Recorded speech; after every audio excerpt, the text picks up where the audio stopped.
Tom Carver and Brad Haywood have to move fast. Someone could be waiting. They sledgehammer, kick, shoulder their way into every available opening. You guys look like you like to break things. Yeah, it's type A personality.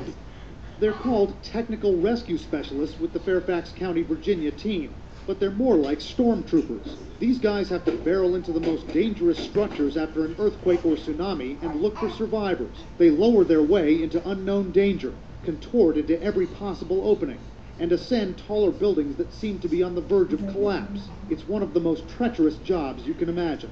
What was your closest call?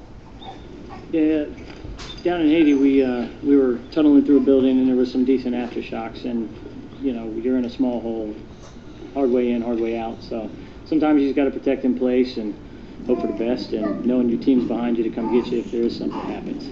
On that day, Carver tunneled his way out. On this one, we're in Ofunato, Japan, where the tsunami's waters came up to the 3rd floor of this hotel.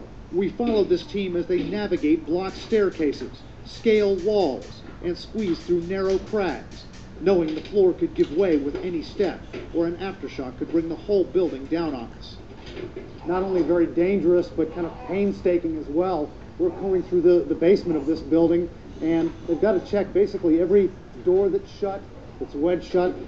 Here's a door to a small bathroom, just on the off chance that someone could be in there. Under the sink here, every crevice in a building like this with millions of crevices has to be checked. When we emerge, a distinct mark is painted on the building, a signal to other rescue teams who might pass. This signifies you didn't find any. No victims, no hazards, and it identifies the team.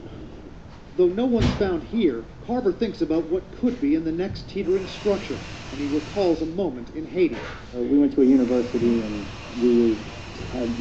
as we entered the building, there was you could see a guy's face through the concrete. Took us numerous hours to get him out, and then found another lady on the other side of him. Took her 32 hours to get her out, and just knowing that, you know, we're making a difference in people's lives. That's what it's all about. As satisfying as it is to come out of a building with no casualties inside, it's weighed against the fact that they've got to comb through others, through several days, through an entire city that's just been ruined. Brian Todd, CNN, Ofunato, Japan.